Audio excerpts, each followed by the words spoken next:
জয়ন্ত হাজৰিকা বা কুশল দুৱাৰী MLA হলে শিৱসাগৰৰ পৰিস্থিতি কেনেকুৱা হ'ব?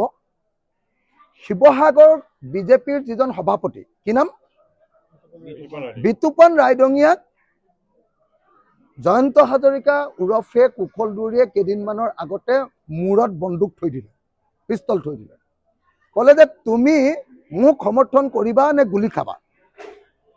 তাৰ ফলস্বৰূপে শিৱসাগৰ সমষ্টিৰ বিজেপিৰ সভাপতি বিতুপন ৰায়দঙিয়াই কঁপি উঠিলে।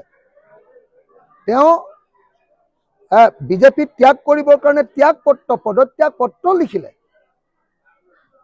তাৰ পাছত তেওঁ ক'লে যে তেওঁ শিৱসাগৰ এৰি গুৱাহাটীলৈ গুচি যাব, কাৰণ তেওঁ এজনী ছোৱালী আছে আৰু পত্নী আছে, তাক গুৱাহাটীতে পোহপাল দিব, কিন্তু এনেকুৱা অত্যাচাৰত তেওঁ নাথাকে।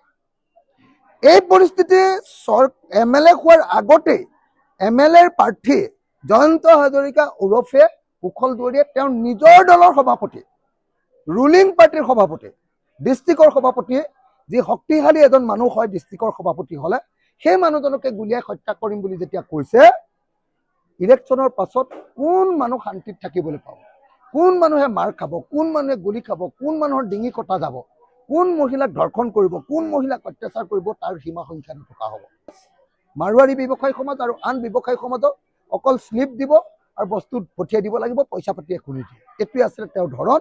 এতিয়াও তেওঁ সেই ধৰণে কাম কৰে। গতিকে মই ভাবোঁ যে শিৱসাগৰৰ মানুহে এইবাৰ মোক বিপুল ভোটত জয়লাভ কৰাব।